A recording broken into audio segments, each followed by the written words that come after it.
This video is sponsored by War Thunder. How long do you think a fighter jet could fly for on one tank of fuel? The average flight time for a fighter is like 45 minutes after they're airborne, because they burn a lot of fuel when they take off. Basically, American fighter jets cannot even fly across the Atlantic without mating with a tanker. They call it mating because why else would two things flying in the air get that close to each other? Aerial refueling in the 1920s may have looked more like a stunt than anything else. But today, there are two ways to do it in the sky. The first refueling method is between two airplanes, but requires three pilots. One is flying the tanker, the other pilot is in the receiver aircraft, and the third one is flying the boom. Who would have thought a boomer lying on their belly all day and passing gas would be so exhilarating to watch?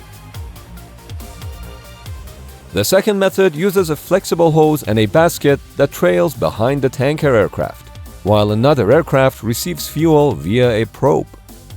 Now don't let the hose fool you, because even though it's flexible, it's strong enough to pull a truck. The thing is, these two different refueling systems are incompatible with one another, which makes you wonder, how come the US military hasn't standardized its aerial refueling method so any tanker could refuel any aircraft? Especially considering that pretty much all US military aircraft are capable of aerial refueling, whether it's bombers and fighters, early warning and control, cargo and transport, helicopters and tiltrotors, and even the legendary SR-71, which in fact could not even perform one mission without receiving fuel in flight. The thing is, inconsistencies in aerial refueling methods can be even observed in a single aircraft design. This F-35 is refueled by the flying boom, while this other F-35 can only get fuel through the drogue system. But why the US Navy uses its most sophisticated fighter jets to fuel other aircraft? How aerial refueling can help airplanes save on fuel and carry more payload? What made the F-4 Phantom notoriously difficult to mate with? And finally, how using a slower fuel transfer method can in fact speed up the fueling process is not what you think. Guess who owned the majority of refueling tankers in the 1950s? It was the United States Strategic Air Command, because they were the ones in charge of all the strategic bombers. At the time, the probe and drogue was the sole method of choice to refuel all aircraft, including the bombers. The problem was that the probe and drogue had a low fuel transfer rate, which made refueling the bombers quite time-consuming. This is why the flying boom was developed, which could fuel bombers 4 to 5 times faster. As a stopgap measure from 1950 to 1951, 116 B-29 bombers were converted to tankers and equipped with a boom. The decision to transition bombers and tankers from the drogue system to the flying boom was a bit controversial, because it meant that Strategic Air Command no longer had to share its tankers with the other commands, like the US Navy and Marine Corps, whose aircraft could only receive fuel via the drogue system. The first production aerial tanker was the KC-97 Stratofreighter, which was developed by Boeing and had one major flaw. The KC-97 was powered by piston engines, which had two downsides. One was that the aircraft had to carry two types of fuel, gasoline for itself and kerosene for the receiver aircraft. The other problem was that the piston engines only allowed for a cruising speed of 230 miles per hour. This was dangerously close to the stall speed of some of the faster jet-powered aircraft that would have been forced to slow down in order to receive fuel from the tanker. To address both problems, Boeing developed the jet-powered KC-135 Stratotanker, which entered service with the US Air Force in 1957. It was in fact the KC-135s that kept a fleet of nuclear-armed B-52 bombers airborne near the Soviet Union's borders 24/7 for 8 years as part of Operation Chrome Dome. The KC-135 can hold about 200,000 pounds of gas, and has a crew of 4, made up of a pilot and co-pilot, a navigator, and a boom operator. The boom operator lays prone inside the boom pod while placing their chin on the chin rest, which is less comfortable than it looks. There's a little window at the tail of the aircraft that can be opened up, so the boomer can clearly see the boom and the receiver aircraft. As you can see, the boom pod is here, in the very bottom aft of the tanker, and the boom itself is pretty massive when you look at it on the ground with a person standing next to it.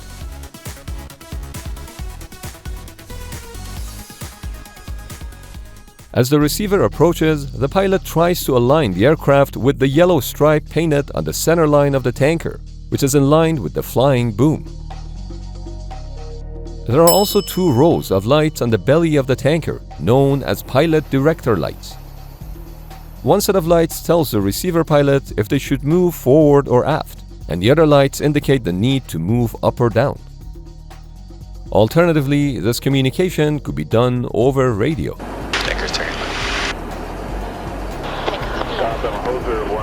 Once the receiver is inside the refueling envelope, the operator starts moving the boom toward the receptacle on the receiver. The boom on the KC-135 has V-shaped rudder vapors, a combination of rudder and elevator, which help fly the boom in a stable manner. The boom operator telescopes the boom toward the receiver's receptacle. Once the nozzle at the end of the boom hits the receptacle, a mechanism engages which locks the nozzle in place. The receiver aircraft has to stay in the refueling envelope for the entire process, including when the 2 aircraft are turning, and potentially for a long time. Take a B-1B Lancer, for example. When thirsty, she could take 100,000 pounds of fuel, a process that could last more than 30 minutes. By the way, the boom operator is not the person pumping the gas. That is controlled from the flight deck of the tanker by the co-pilot or the flight engineer, depending on the type of tanker. Once refueling is completed, some receiver pilots shoot flares as a sign of appreciation. It's gotta be fun to see that as a boom operator. Most refueling receptacles have a slipway, which helps lead the nozzle at the tip of the boom into the receptacle. But this isn't always the case. For example, there was no slipway on the F-4 Phantom to help lead the nozzle toward the receptacle, making it notoriously difficult for the boomer, especially if they were new. Thankfully, before hitting the skies, boom operators spend many hours training inside simulators. These are full-motion simulators and can provide realistic training on everything, including transferring fuel to receiver aircraft. And they do it quite economically. $300 an hour to fly the flight simulator versus $6,125 to fly the aircraft. Or you could play War Thunder for free. War Thunder is the most comprehensive vehicle combat game ever made, where you can command airplanes, helicopters, tanks, and ships from 10 major nations. All vehicles are modeled realistically, down to their individual components like the crew, fuel tanks, and weapons, and I really like that. Because when you shoot at the enemy, the X-ray view shows you exactly what's been hit, so you can adjust your next fire accordingly. This immersive experience with realistic graphics and authentic sound effects place you right at the helm of the most powerful war machines of our time, just like the other 70 million War Thunder players who partake in epic PvP battles on PC, Xbox, or PlayStation. Whether you're new or a returning player that hasn't played in 6 months, click the link below and you'll receive a massive bonus package across all platforms that includes multiple premium vehicles, the exclusive vehicle decorator Eagle of Valor, 100,000 Silver Lions, and a 7-day premium account. It's a limited time offer, so don't miss it. It's not uncommon to see scratches on the body of the aircraft that would have been caused during refueling while attempting to get the boom into the receptacle. This is why boomers have to be extra careful not to damage the stealth coating on certain types of aircraft. To minimize radar cross-section, the B-2 has a hidden receptacle that's only exposed during in-flight refueling. But could exposing the receptacle during refueling give away the location of the bomber? Not really. If anything's gonna show on the enemy radar, it's that massive tanker, not the bomber, which is why aerial refueling is performed in safe airspaces. I should emphasize that an aircraft's method of refueling doesn't impact stealth capabilities, and to demonstrate that, consider the F-35. Its US Air Force variant has a receptacle with a closing hatch, similar to the B-2 Spirit. Its naval variant has a probe that's only exposed during in-flight refueling, and both variants are pretty darn stealthy. By the way, in case the tanker gets too excited and cannot retract the boom, the aircraft has to perform an emergency landing that would certainly damage the boom. Of course, this retraction problem could happen to the hose and drogue as well and cause damage to the refueling system. The KC-135 only has a boom, which is kind of a problem because pretty much the only airplanes that could be refueled with the boom belong to the US Air Force. The solution to this problem was an adapter. The boom drogue adapter allows boom-equipped tankers to refuel airplanes that can only get fuel through a drogue. The adapter is basically a short hose and drogue, which can be attached to the end of the boom. You'll notice a joint between the drogue and the hose on the adapter. This allows the hose to bend as needed to accommodate small movements between the tanker and the receiver during refueling. In contrast, a regular probe and drogue system doesn't have that joint. Instead, upon contact with the receiver's probe, the hose is automatically kept under tension. Here you can clearly see the hose being retracted and extended continuously as the F-35 moves back and forth. And this is crucial. Otherwise, you could get whipped by the hose. But it's not what you think. Any slack can make the hose whip around uncontrollably, which could damage the receiver aircraft and the drogue as well. Even though this solves part of the incompatibility problem, the adapter can only be attached to the boom while the airplane is on the ground. This means that once the KC-135 is airborne with the adapter attached, it can only refuel US Navy and Marine Corps airplanes. To refuel aircraft operated by the US Air Force, the KC-135 first has to land. The excess fuel sitting inside the adapter hose has to be drained, and the adapter has to be removed from the boom. But the shortcomings of the KC-135 went beyond compatibility issues. The limited fuel capacity of the KC-135 became apparent as more fuel-hungry airplanes like the C-5 Galaxy entered service. So in the early 1980s, a much more capable tanker entered the picture, the KC-10 Extender with its unique 3-engine design. The KC-10 was not only equipped with a flying boom to refuel aircraft operated by the US Air Force, but it also had a hose and drogue system that allowed it to mate with Navy, Marine Corps, and most Allied aircraft, all in one mission. The KC-10 could take off with 340,000 pounds of gas, which was about a 75% increase in fuel capacity compared to the KC-135. With such high capacity for fuel, you might imagine there would be giant fuel bladders sitting inside the KC-10. But the fuel is actually stored in the wings and under the floor of the fuselage. The aircraft has many fuel tanks, but they're all filled up through a single point when the aircraft is on the ground. All this free space is here because the KC-10 is not just a tanker. It can also carry 170,000 pounds in an all-cargo configuration. That's equal to the cargo capacity of a C-17 Globemaster, which brings us to another advantage of aerial refueling: increased payload. Every aircraft has a maximum weight at which the pilot is allowed to take off, and that is the weight of the aircraft combined with the weight of the fuel, cargo, weapons, and the personnel that it carries. But if needed, a fighter jet could take off with more weapons, and a cargo plane could be loaded with heavier cargo.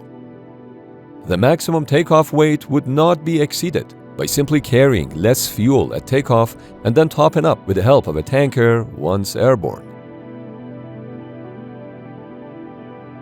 Many aerial tankers not only provide fuel, but can also receive fuel in flight from another tanker. This ability can enable extraordinary missions, like Operation Black Buck during the Falklands War in 1982, where British Vulcan bombers flew 16 hours round trip from Ascension Island to Falkland Islands. This operation required up to 11 Victor tankers and more than a dozen refuelings, some of which were performed between tankers so that they could accompany and refuel the bomber as it flew over the Atlantic Ocean to hit its target. Aside from extending flight time, aerial refueling could in fact reduce fuel consumption on long-distance flights greater than 3,000 nautical miles. That's according to a paper published in the Aeronautical Journal in November 2006. Now, the analysis was based on commercial airliners, but I think the logic applies to military airplanes alike. Without aerial refueling, to fly a long-haul flight, the aircraft has to carry all the fuel needed. And fuel is heavy, which means the airplane is burning more fuel just to carry more fuel. The study suggests that if the aircraft instead takes off with less than a full tank and then fuels up as needed throughout its flight, you could see a potential fuel savings in the range of 30%. This analysis did take into account the fuel consumed by the tanker as well.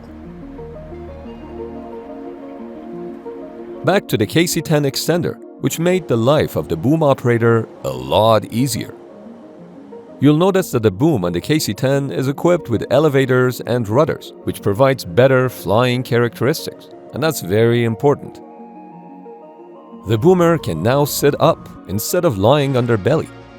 In addition, once contact is made between the KC-10 and the receiver, the pressure sensors in the boom's nozzle send feedback to the boom's fly-by-wire controller, which then automatically keeps the boom aligned with the receiver. The boom operator is completely hands-off while fuel is being transferred. Compare that to the boom operator on the KC-135, who must continue to fly the boom for the duration of the refueling.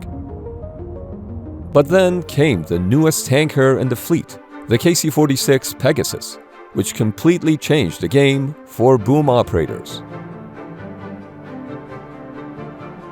Aerial refueling in adverse weather conditions or at night is quite tough on the boomers who rely on their eyesight to connect the boom. At night, the receiver aircraft can light up its receptacle, and the boomer can also turn on a light at the tip of the boom to illuminate the immediate surroundings. But in the KC-46, the boom operator has been moved from the back to the front of the tanker and now looks at the receiver aircraft via a screen. This allows boom operators to execute their mission in total darkness with both aircraft completely blacked out.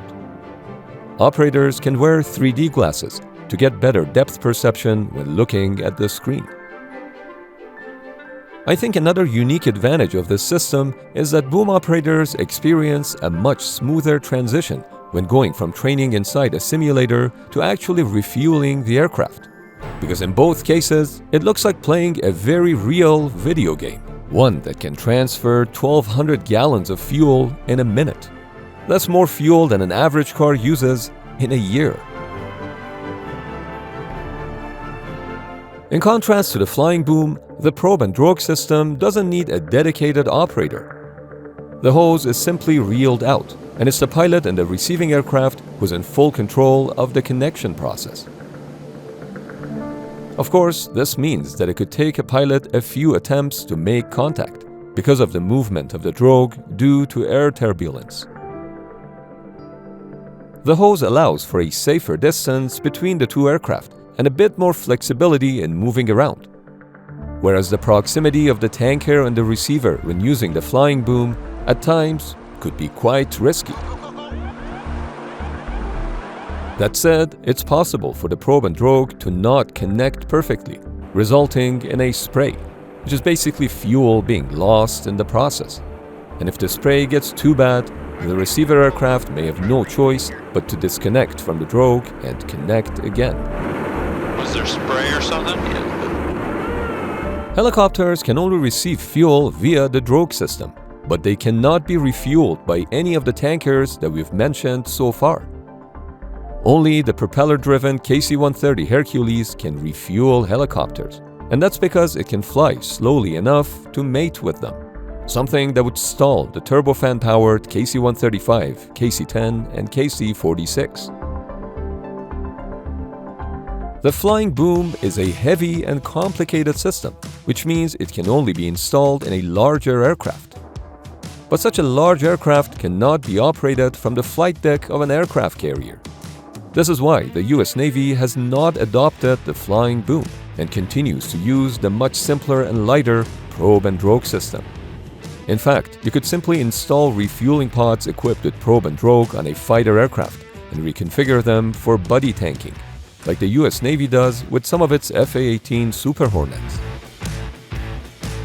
Between March 21st and April 9th, 2003, Strike Fighter Squadron VFA-115 flew 623 sorties with its F/A-18 Super Hornets. Out of those, 216 were refueling sorties. This clearly is an underutilization of scarce and valuable resources. It's like delivering newspapers using a supercar driven by Formula One drivers. This is why the US Navy has been experimenting with aerial refueling drones like the MQ-25 Stingray. In 2021, the Navy successfully refueled a Super Hornet with the help of the Stingray and continues to develop this platform as a tanker. On the flip side, on April 22, 2015, the US Navy successfully conducted the first ever autonomous aerial refueling of an unmanned aircraft. In this test, the XB-47B connected to a K-707 tanker aircraft and received over 4,000 pounds of fuel using the probe and drogue method. Here's the kicker. Even though the flying boom can accommodate much higher fuel transfer rates, it doesn't necessarily mean it can refuel aircraft faster than the drogue method. When it comes to bombers and larger aircraft, the boom is the fastest method without a doubt. But according to a 2006 Congressional Research Service report, only 20% of the Air Force fleet could handle the boom's maximum fuel transfer rates. Many fighter aircraft cannot use the boom to its full capacity, which means they don't gain much refueling time advantage from using a boom. In fact, a tanker with 2 underwing drogue systems can simultaneously refuel 2 fighters faster than them taking turns on a boom one at a time. This is why now tankers like the KC-46 can be equipped with wing aerial refueling pods on the tip of each wing. And the KC-135 can be equipped with a multi-point refueling system, a dual underwing hose and drogue attachment that allows 2 airplanes to receive fuel simultaneously using the drogue system. As the KC-10, one of the most capable tankers to ever fly, retires, the KC-46 and the KC-135 will continue to refuel all the airplanes operated by the US military and their allies. Play War Thunder for free on PC or consoles using my link below. New and returning players that haven't played in 6 months will also receive a massive bonus package, including multiple premium vehicles and other goodies. It's a limited time offer, so don't miss it.